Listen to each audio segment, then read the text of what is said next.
Desde Las Vegas, Nevada.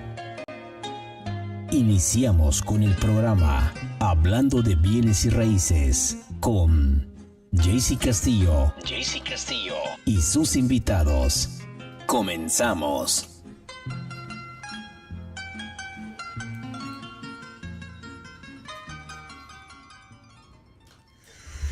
Muy buenos días Las Vegas, ¿cómo están? Yo soy Castillo, estamos comenzando su programa de Hablando de Bienes Raíces con Castillo. I am very excited today. We have a special guest, and you know what? We're not going to be talking about real estate, which I love, but we have definitely a great topic to talk about. I am going to go ahead and introduce our guest. Our guest is Morris. Morris, good morning. How are you, sir? Doing amazing, JC. Thanks for having me today. Not a problem. Morris, if you want to go ahead and tell the people the company you work for and what we're going to be talking about today, because it's mind-blowing to me. So could you please do that for us? Yeah, so my name is Morris Jackson. I own a company called Valhalla Esports Training. It is a training facility to teach young kids between the age of 5 and 17 how to navigate and really compete in the world of esports, and helping kids learn how to navigate that journey to become a professional in esports. Very good. And let's be honest, esports is something that's been around for a long time, but we're just really starting to see the effect and the popularity of it, right? Because, you know, when we were talking earlier, I was looking at the top earners of e-game sports in the last year, and we're talking about they're in the, $7 million, the top 4 or 5 people up there. So this is like become a big thing. Yeah. When you started doing this, it wasn't as popular here, and now we're seeing that it's taking off. Why do you contribute to that? What would you say that has made that change now more than ever? Yeah, I would say a few things. I would say first, you're right. You look at these earners and they are making millions of dollars in this industry. Correct. And each year, those prize pools just keep getting bigger and bigger and bigger, right? Esports has one of the highest viewership rates. Esports is a sport that globally everyone recognizes. And then third, esports is an industry where you get a lot of sponsors and people who believe, who want their product in front of this new generation of buyers, right? And new generation of consumers. So you're just seeing a lot of demand being created. And again, who doesn't really play games nowadays, right? So they're recognizing that eyeballs are constantly visiting and appearing in these gaming ethos or gaming platforms. I would say, here in the United States, we are still at the beginning stages of this acceleration. You are absolutely right. It's been around for a long time. It's been more widely, I would say, embraced and popular in other countries. Correct. So you'll find countries like China, Japan, Korea, Saudi Arabia, Nepal. These countries were quick adopters of esports.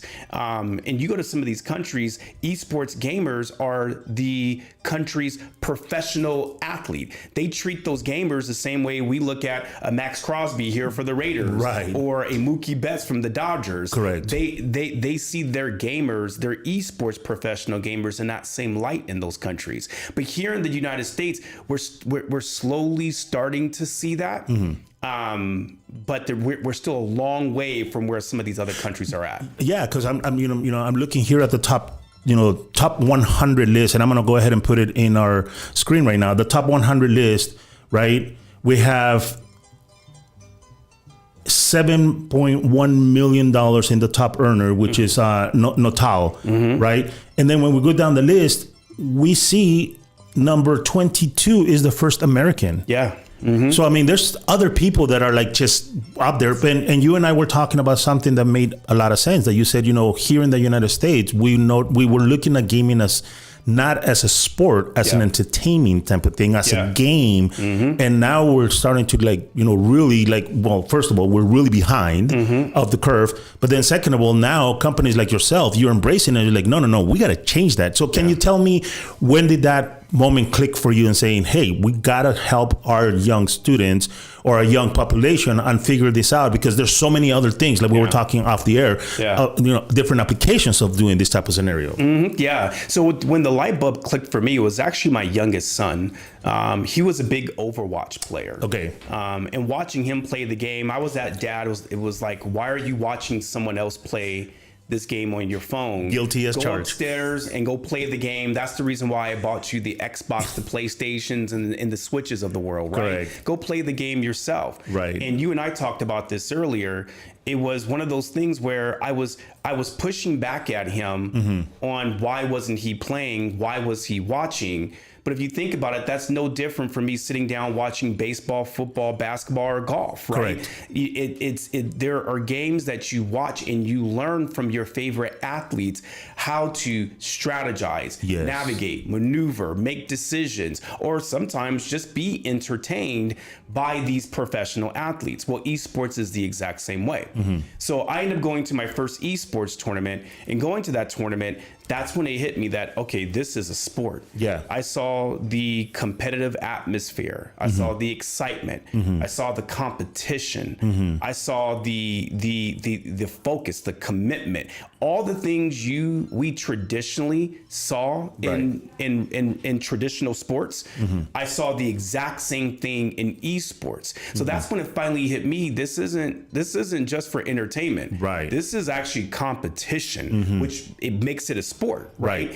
But then on top of that, I started to recognize what makes this sport even more amazing is that it was completely agnostic, meaning that you would look around in the stadium and there were boys, girls, young, old, short, tall, big, skinny, it didn't matter. Where if I played football, I mean, you see me, JC, I'm 5'7" on a good day, right? Right. I mean, you don't see a lot of 5'7" football players, professional football players. I mean, there are your anomalies, but there are still not a lot of them. Yes. But in esports, you can be 5'7", you can be 7'1", you can be Shaq, you can be Kevin Hart, you can be anyone you want.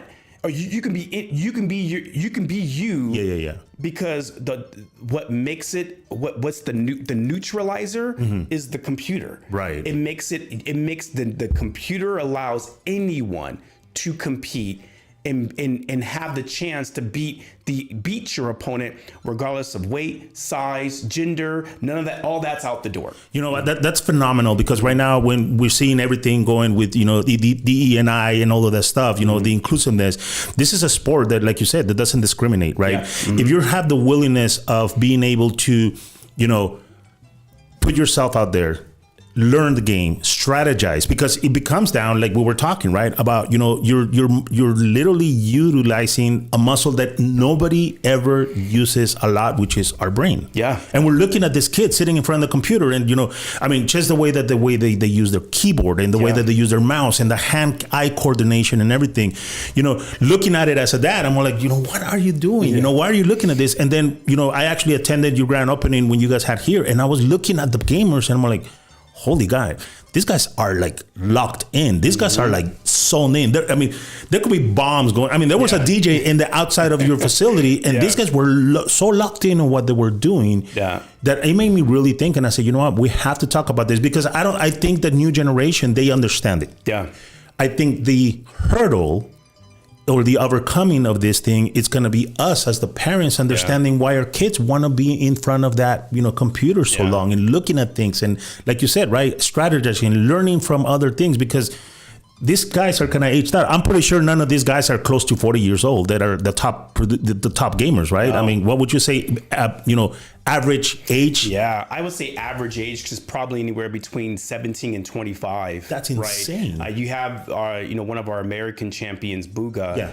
Booga, he said, was he ranked number 22? 22, I think Booga now is maybe 26, 27, but he's on the tail end of his career. Wow. Now he's making more of his money and his wealth as a professional streamer than he probably does as a professional gamer. Right. But to your point, though, because this new generation of gamers are smarter, they're faster, younger. Yeah. If you don't put in the time, the practice, and the repetition, then it's I don't want to say it's easy to be overtaken, but you're allowing the doors for people to come in to overtake you in this industry. And you know what? You brought something up that, again, right, it's new to me, but you said there's so many different streaming platforms. You know, can you explain to the parents? Because again, this thing is not for the young kids. This is for the parents to understand why it's important for us to support them, to give them the avenue to be able to do something good, right?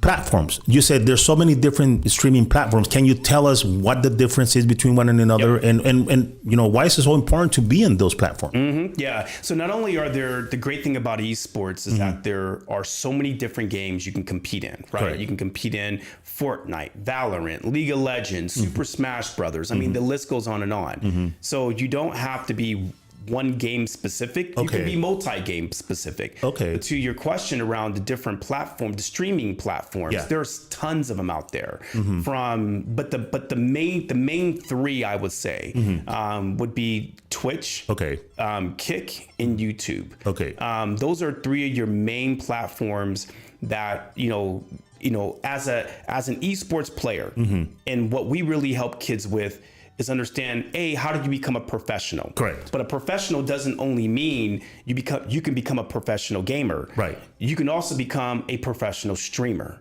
Right. And so we also teach kids what you've learned, like the art of developing a show. Correct. So that way audience can see, hear, and feel what you are teaching and sharing and connecting with them. Correct. So we also teach our kids how to become professional streamers too. Right. Because to your point, there are so many platforms out there.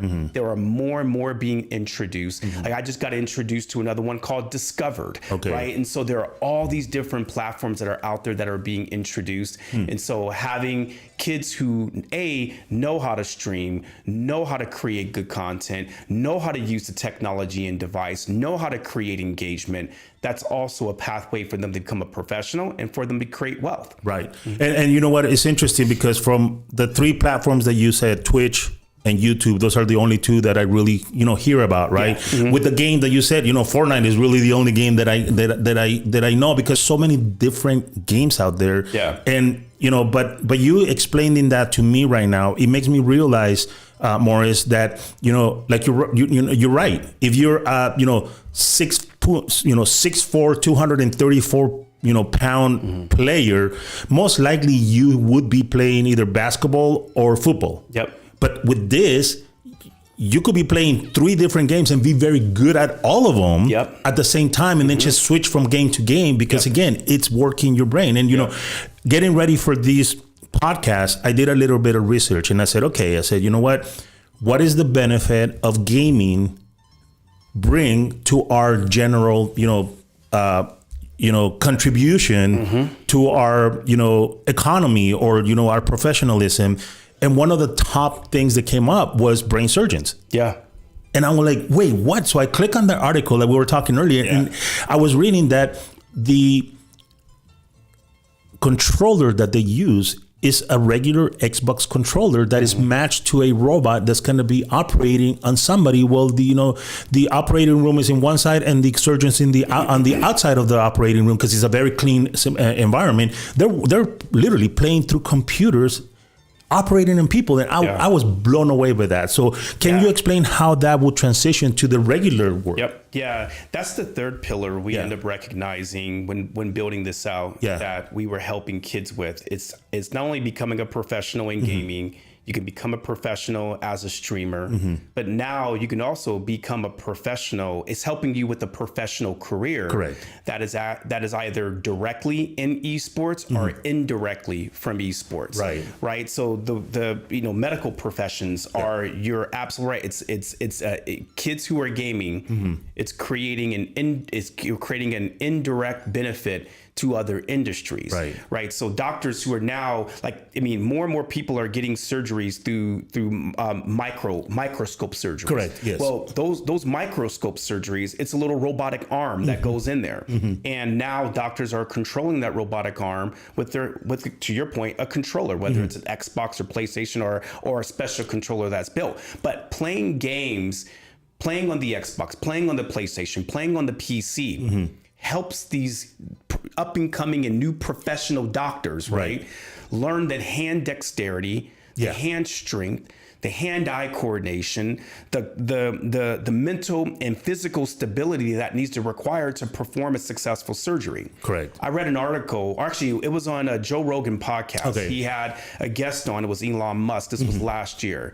And they spent like the first 7 minutes of the episode talking about the importance and power of esports and how it needs to be adopted more by families, schools, and everyone, right? But they mentioned, I think the same article you found, where doctors who are also gamers, they show they have 30% less errors.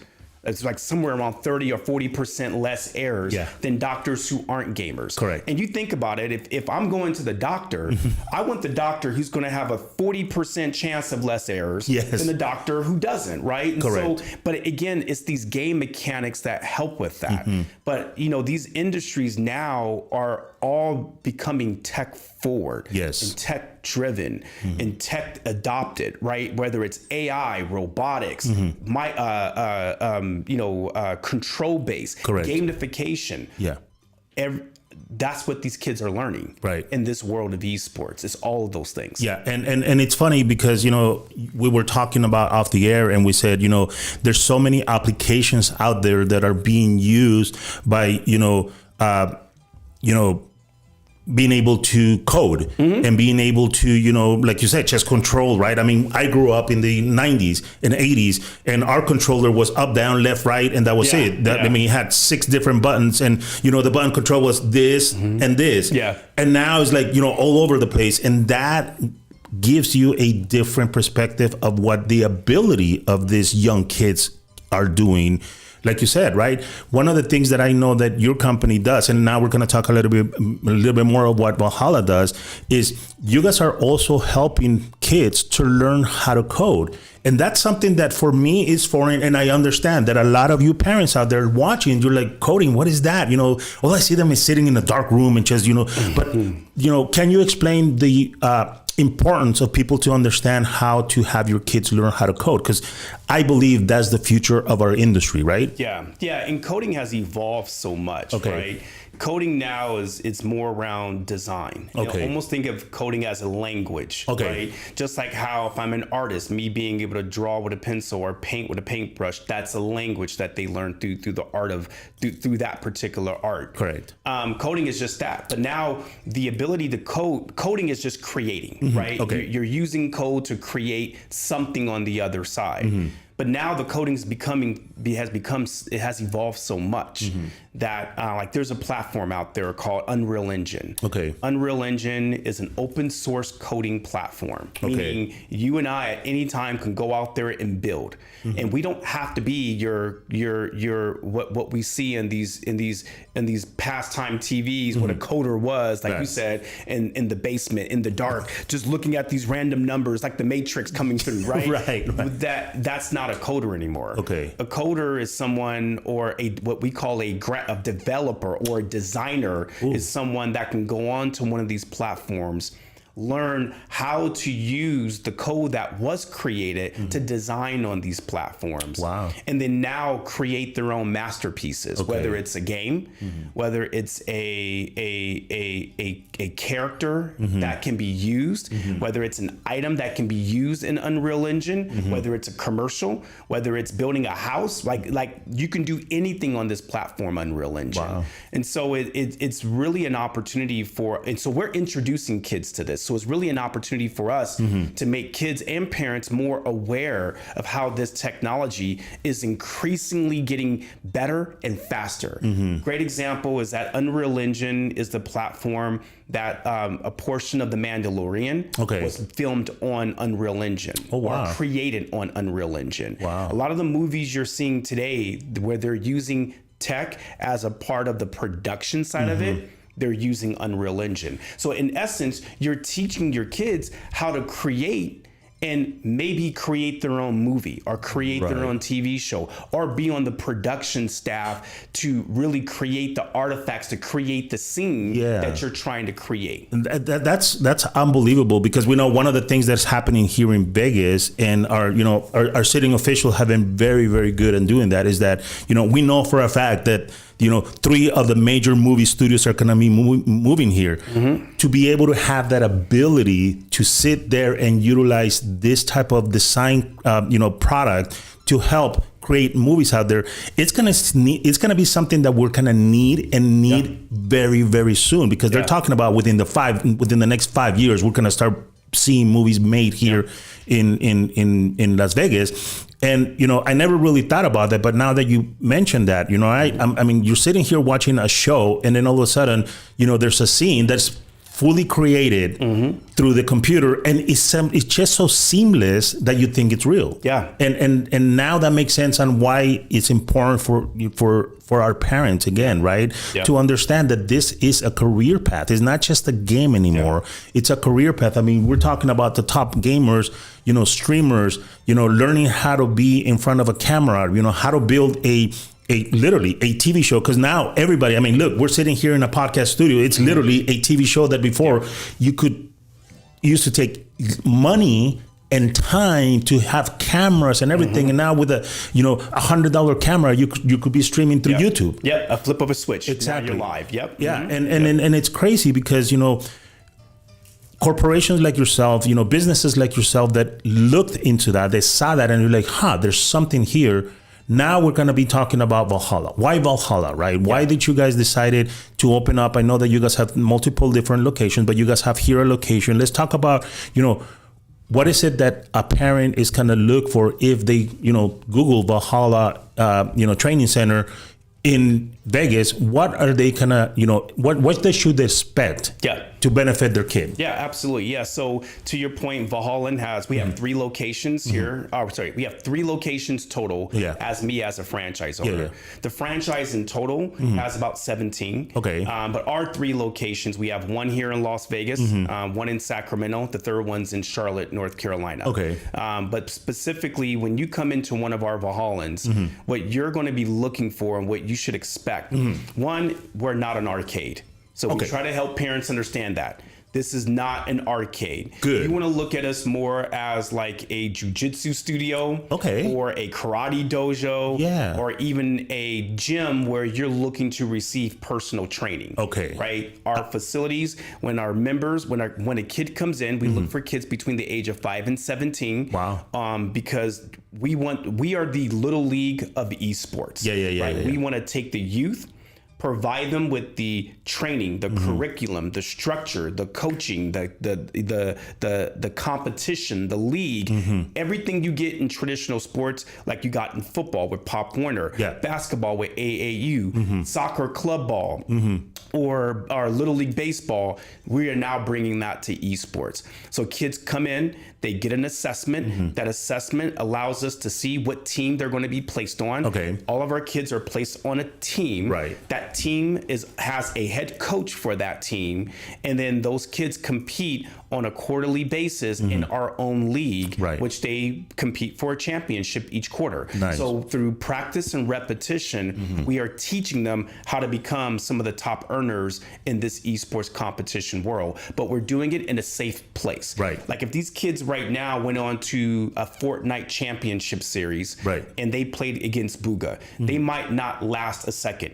against him just because he's a professional. Right. It'd be no different if my son, who's 8 years old, walks out on an NFL football field and tries to play against, Dexter Lawrence from the Giants. It's not going to be pretty. Yes, right? Correct. So it's like, why? So you're allowing your kids to play online today, and they're playing against professionals at times online. They're not really learning how to compete. It's actually becoming frustrating. That's where kids start to rage out and get disappointed with the game. That's when they don't want to play professionally. They just want to play casually. It's again, we don't want to set our kids up for failure. No. We want to set them up for success. So when our kids come in, that assessment's critical. That helps us determine, are you at a beginning level, at a beginner, or are you at an elite level? If you're at a beginner level, we want you playing with other beginners. We want you learning with other beginners. We want you competing against other beginners. So that way you can truly start to create confidence. Correct. Just like if you went to karate, if you're a white belt, you practice with all the other white belts. And if, when you're ready to graduate to the next belt, then you practice with them, right? That's the same way we treat it at Valhalla, to really teach the art of how to become a true professional competitor. And this is awesome. And I love the fact that you first started saying we are not an arcade. Because, you walk in and you see a whole bunch of computers, right? And, again, right, back in the day, 4 or 5 years ago, there were arcades that's all they did. I mean, your parents didn't want you to play computers, so you didn't have a computer. You go into a place, you play $50 or $20, whatever it was, for an hour, and you sat there and you play whatever you want. No, you guys are actually a training facility. And I love how you express it as, if you're playing flag football, we're going to go ahead and assess you and play you at your level. If you're playing soccer, right, that's where you have the academy, and you have the elite players, and you have the top players, right? Because you want to make sure that they're fitted in the right thing. And not only that, but also listening to you explaining it to me, a lot of psychology is going into this.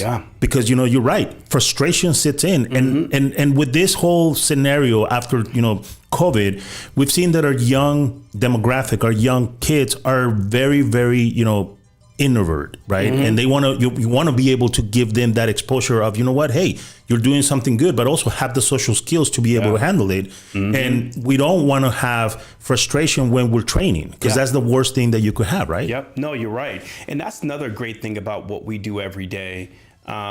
We force socialization. Like our kids socialize.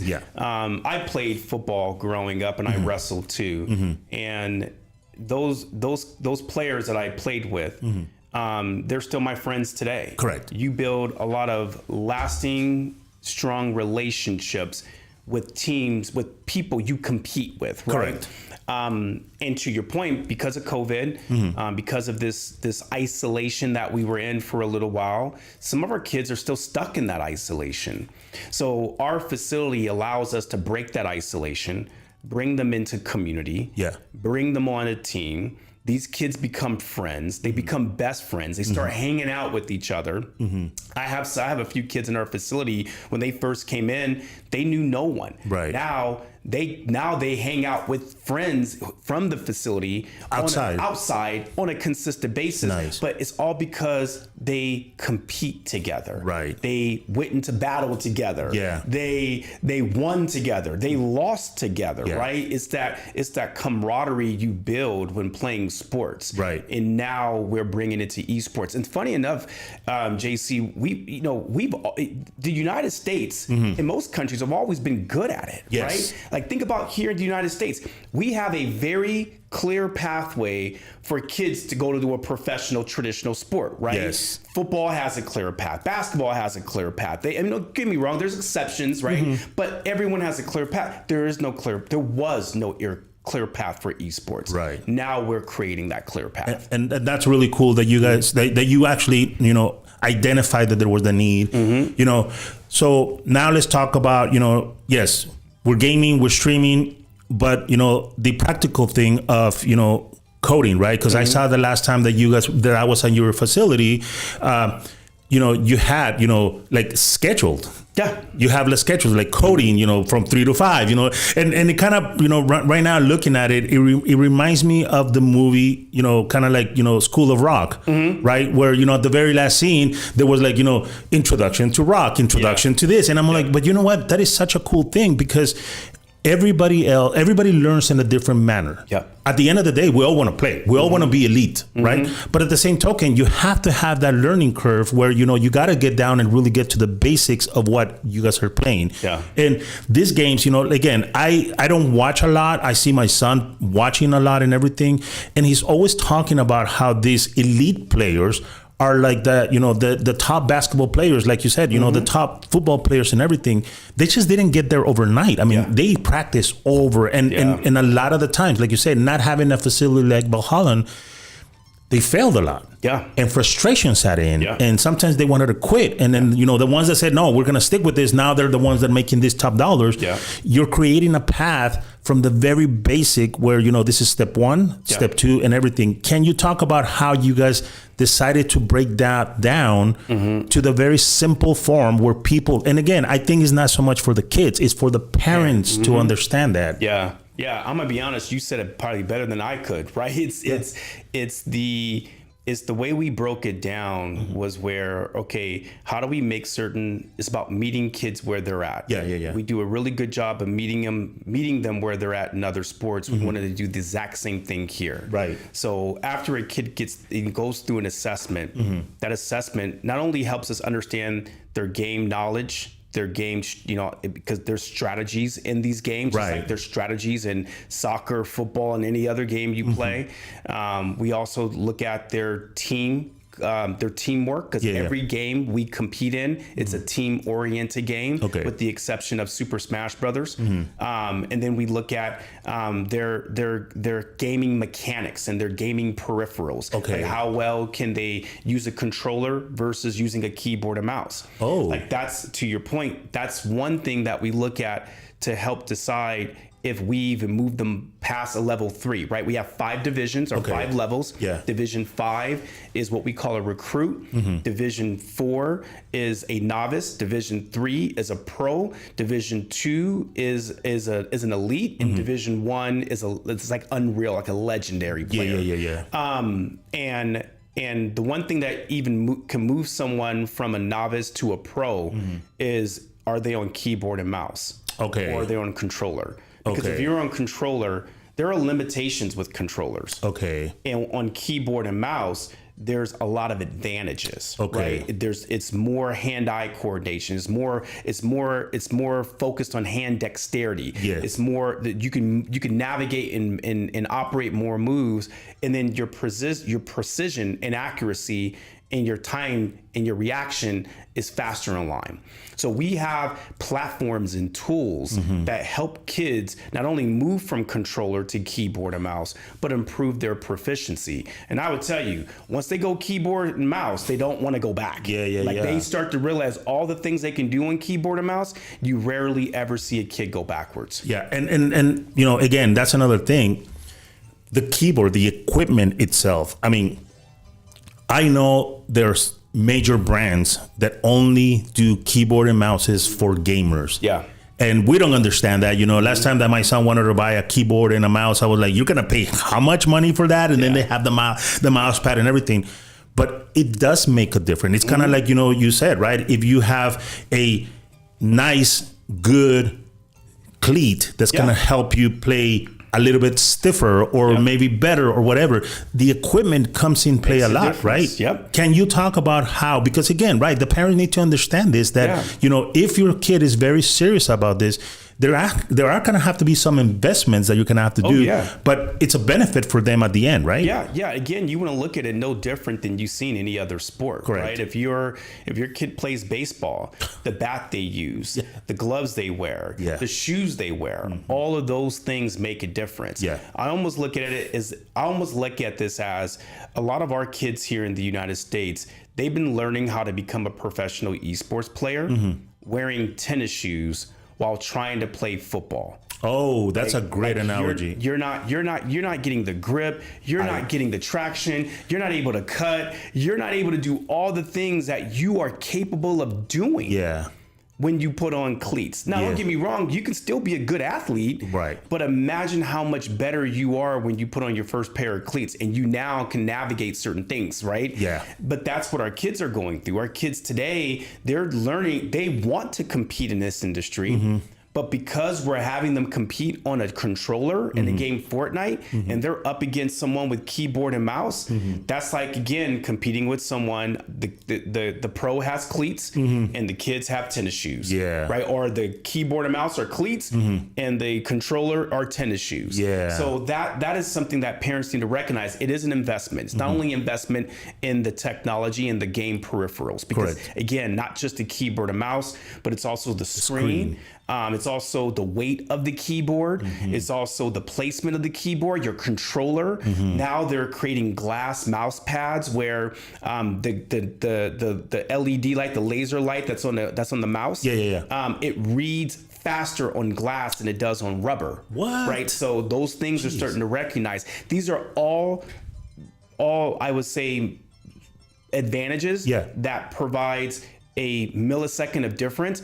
But just like in professional sports, everyone in the NFL is fast.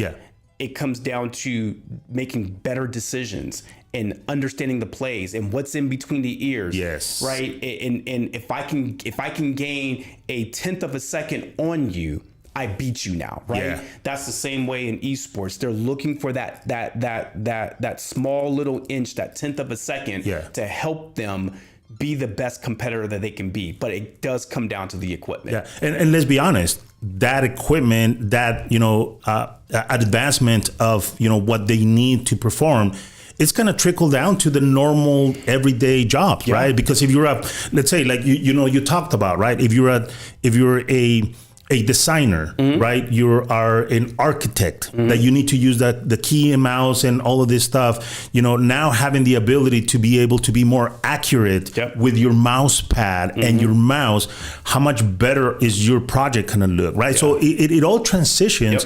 But we all think it's just a game, and we have to change that mentality. It's not a game, right? This is not a game. I mean, we talked about how robotics are in the medical industry. We even talked a little earlier about how drones are being used, right? And we know drones will soon be the primary way where deliveries are shipped. Agreed.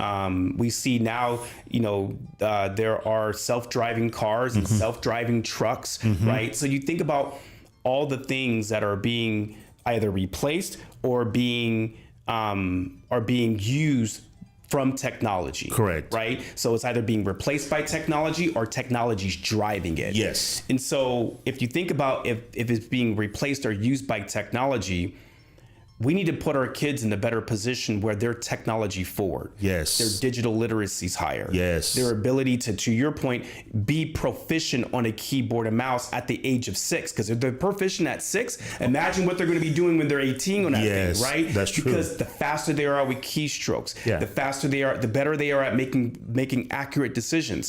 The easier it is for them to create things online. Correct. They become more of a value add to these jobs that are all leaning towards a tech forward industry. Yeah, because you're right. If we have a self-driving truck, or you have a delivery drone, or you have a delivery robot or something like that, well, somebody needs to program them.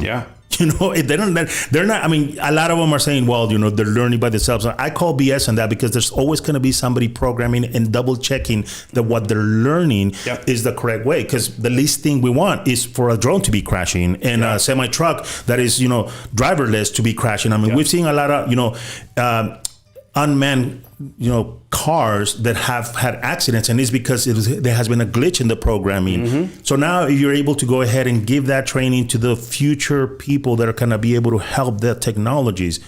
Why wouldn't you invest? Why wouldn't you give them that opportunity if that's what they love?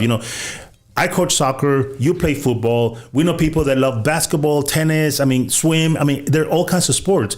This is something that it's not only a sport, quote unquote, entertainment, quote unquote, but it's giving you the building blocks to be a professional in the future in that, world that's going to be technology. And we know technology is coming. It's coming. It's here. It's already here. It's already here. It's not going anywhere. It's only coming faster and more. And again, look at this beautiful setup here. Right. 90% of this is all tech. Minus you and I in these chairs. Correct. Right? So no, you're right. Everything else is tech forward. But think about this. Imagine 15 years ago. Right. Pre-Apple or pre-iPhone. Right. Imagine if you knew back then that apps were going to be the way to make it easy for people to connect with you as a business. And you had the ability to learn how to build apps when you were 6, 7, 8, 9, or 10.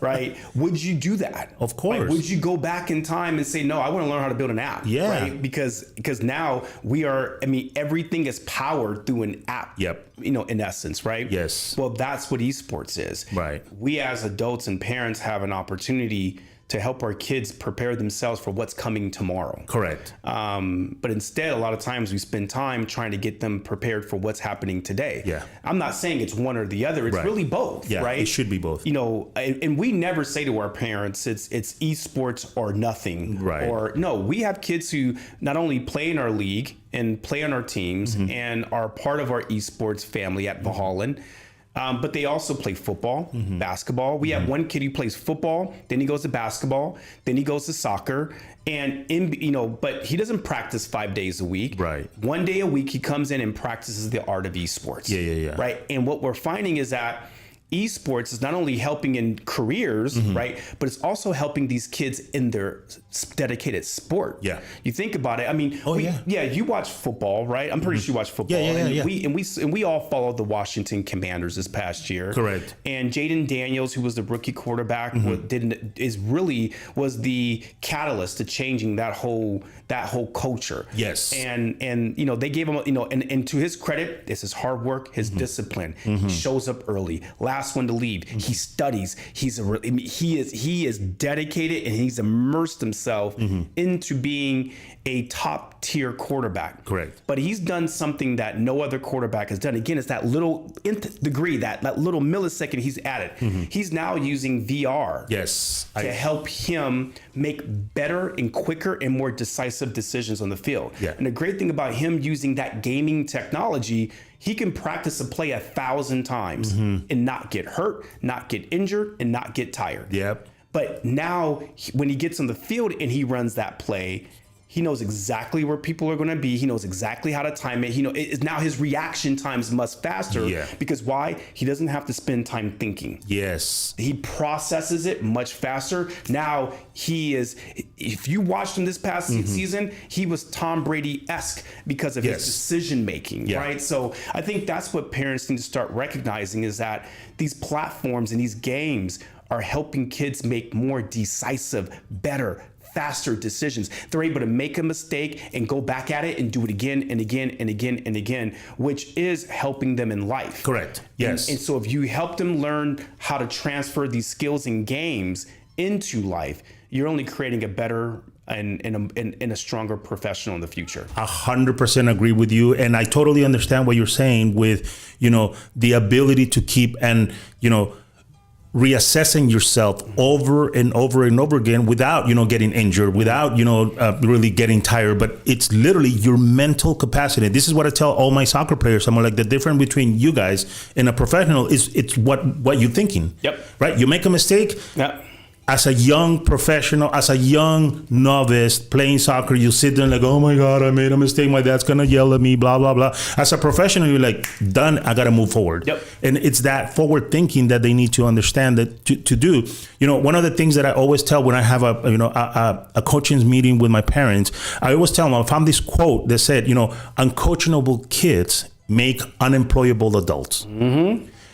You explaining everything that technology is doing, what Valhalla is doing for these kids, it's literally setting them up to be able to be great adults, employable adults in a scenario, in a technology way that we know, again, right? It's already here and it's only going to get better. I mean, what AI was 4 years ago, it's nothing. And what's going to be in 6 months is even more. Right? Yeah. So, let's talk about that. Yeah, but you make a good point, right? It's like, the reason why we created Valhalla is because just like how not all parents can figure out how to make their kids a professional athlete. Correct. Or the next, Jeff Bezos, right? Right. You need a community to help with that. Correct. The right schools, the right teams, the right coaches to help you help your kids on their journey to get there, right? Correct. We are a part of that. So we like to see ourselves as a part of a parent's journey. If we don't expect our parents to go and learn the game Fortnite. Now Right. we help them understand what Fortnite is, and we show them what Fortnite is. We help parents learn how to lean into it. Yeah. But parents are like, well, my kid, I don't know how to coach my kid in Fortnite. Well, you don't have to. Right. You bring them to us, and you let us teach them in Fortnite. Yeah. And you let us teach them what skills they're learning in Fortnite and how those skills do transfer over into real life. Correct. How they transfer over to professions, how they transfer over into decision making, how they transfer over into life decisions. Yeah. You let us show them how to utilize the game mechanics to help them be better, right? But we encourage our parents to be on that journey with us. Right. So then that way they can now meet their kids where they're at home. Yeah. So you don't have to just, let your kids go in their room and play Fortnite by themselves. Now you can play with them. Right. So we like to see ourselves as a part of that parental journey. Nice. Just like how parents entrust, Little League to help their kids on their baseball journey, Right. a personal coach to help their kids to be better athletes, Yeah. or a tutor to help their kids be better at a subject. Yeah. We are that same that we are in that same space, Right. but just focus on technology. Right. Which is, again, great, right? Because if you are a basketball parent, you should know the rules of basketball. Yep. If you're a football parent, you should know the rules of football. Right. Right. Doesn't mean you have to play it. Right. You Exactly. gotta know the rules, right? Yeah. Right. But again, right, it shows that you're supporting your kid and what Yep. they're good. So, this is really, really cool. And I love it. And I really appreciate the time that you're taking, because I know you're a very busy person. But it's important, again, right, for the parents to understand that this journey, it's to benefit their kids, but it really is for you as a parent, as an adult, to understand why. Yeah. Right. And there's a lot more benefit than when we were playing. I mean, we talked about, hey, if you guys have a league of Super Mario Brothers, like the original Super Mario, Yeah. I mean, I will be right there on the top, right? Yeah. But, again, right, we got to make sure that we support our kids. Yeah. We understand their world, because, even the lingo that they talk, it's different, right? So, we need to understand that, the equipment that they need Yep. to be successful. But they don't have to do that right now, because they could join Valhalla. Yep. And you guys could start working on that and see if it's going to work out or not. Kind of like you said, if we're going to put him in karate, well, maybe he's not going to like it, or he's going to do swim, and maybe he's not going to like it. Yeah. Or maybe he is going to embrace it and he's just going to be, kick-ass, athlete. Yep. Same thing with you guys, right? That's why you guys have the platform of Valhalla. Can you talk about the different tiers and what it takes for somebody to, if I have a kid that casually plays, I know you have to do an assessment to them. How do I get that process? Do I go to your website? Do I call you guys? How do I get to you guys? Yeah, there's several ways. One, you can go to our website and book a free assessment. Okay. And again, our assessments are free. Yeah. So to come in to see which level your kid ranks at in their game, we do that for free. Okay. For all of our members and non-members. Yeah. But you book an appointment on the website. You can call us at 725-204-9924. You can message us in our Instagram, which is Valhalla Vegas. You can even send up a flare. Okay. My point is that there are multiple ways for you to make an appointment. You can just even walk in. Yeah. Almost think of it as like a barber shop. Okay. I mean, it's appointments we take. Yeah. But if we have availability, we take walk-ins too, Yeah. right? So don't let. Again, there's many different ways you can set an appointment. We just encourage all parents, bring your kids in. Let's see where they rank. Let's see where they're at. Right. Let's see what their passion is. Right. And let us help you meet them where they're at. Right. When they come in, that assessment's done. It normally takes about an hour. Once the assessment is finished, we provide the parent with a full write-up of what the assessment's all about. Oh, wow. So that way they can clearly see what we've looked at, what we've observed, what we worked on, and what impact we feel they're going to be able to make in the industry. Yeah. And then from there, questions that they have about the game, how it works, we look to answer those questions. We also share with parents too the number of colleges that are now offering full ride scholarships to esports players. Yes. So we show our parents these colleges, the platforms that are looking for these kids, but most importantly, how many of these universities are desperately seeking these esports athletes and they can't find them. Yeah. So we're hoping to become the answer to that. So that way kids can receive a full ride scholarship playing the sport they love while learning in an industry that they love too. So we show them all of that. We go through our practice, how practice works, how games work, how our seasons work, how our tournaments work. Because we have not only our league, but we also have tournaments throughout the year as well. And so we just share everything. What we share with them about our STEM curriculum classes that we offer. Whether it's the Unreal Engine coding class, the Fortnite creator maps, the Minecraft modding, we show them all. We show them everything we offer and let them know when you're a member. That's like having the club membership card. You get access to everything. Right. And so we show them how they can take advantage of everything we have to offer. It's funny that you mentioned Minecraft, but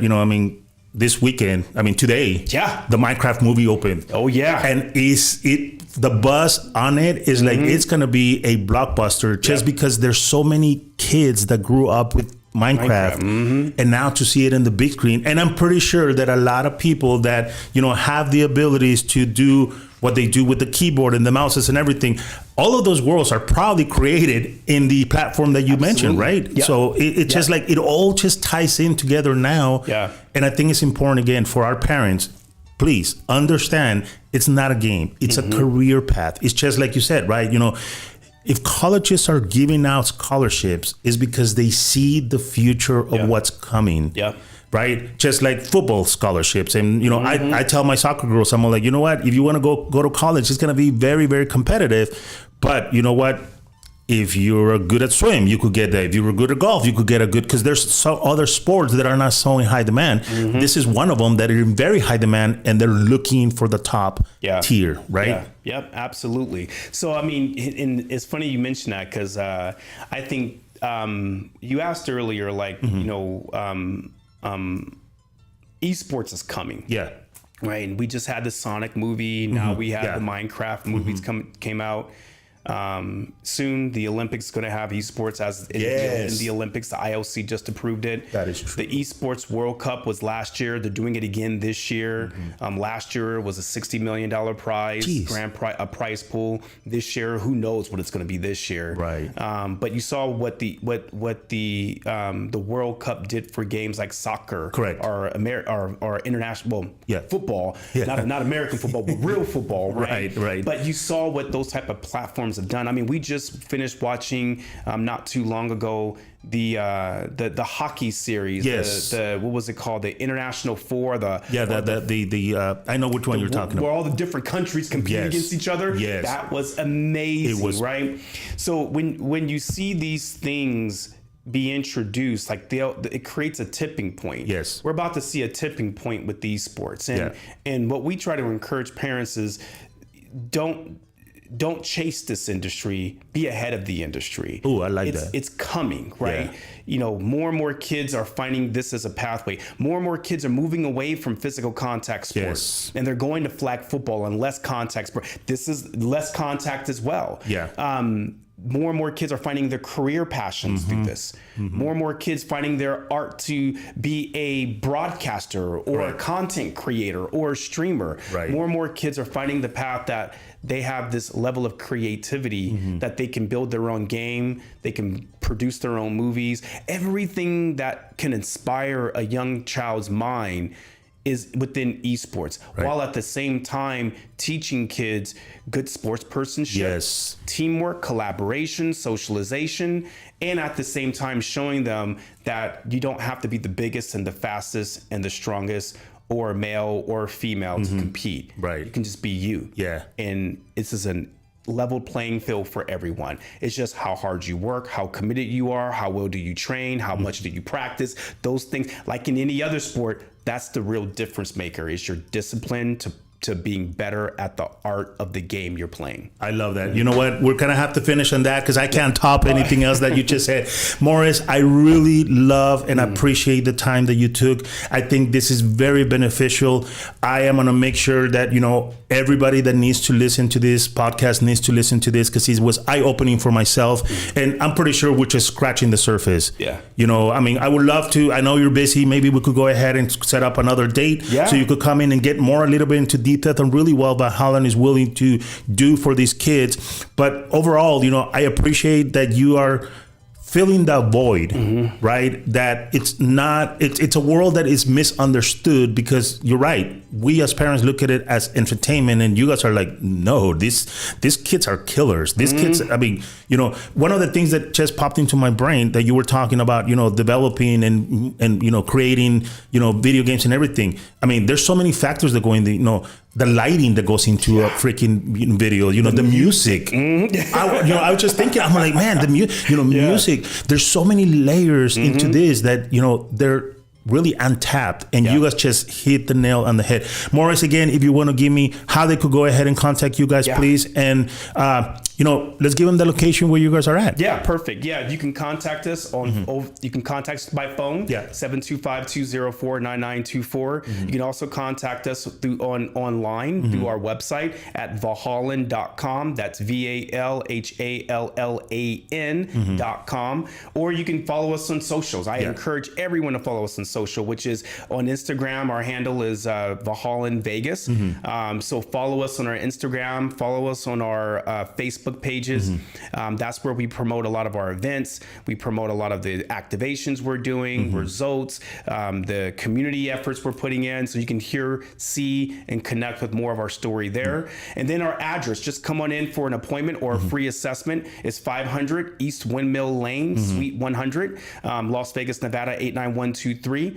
That's our first location here in Las Vegas. We have more we're planning on opening over the years, but love for everyone to come in. And if anyone mentions they heard of us from your episode, JC, we'll give them a 50% discount on the membership for the first month. So that way they can see and really get to feel what our programming is all about. Appreciate that. Thank you so much. And again, please make sure that you guys go and, research, go in there and check it out. The environment is phenomenal. I was there personally when they opened it up, and I was blown away. I was very intrigued. So parents, please support your kids. Give them a platform to be successful out there. Not everybody is going to be a Tom Brady. Not everybody's going to be, out there a mad scientist. But, there's kids out there with a lot of potential, and we need to make sure that we support them all the time. So, hey, my name is JC Castillo. You could go ahead and reach me outside of the air at 702-416-4302, 702-416-4302. Thank you guys very much for listening. Please be here for the next podcast, and we will definitely bring this subject one more time. All right, take care, and I will see you guys later on.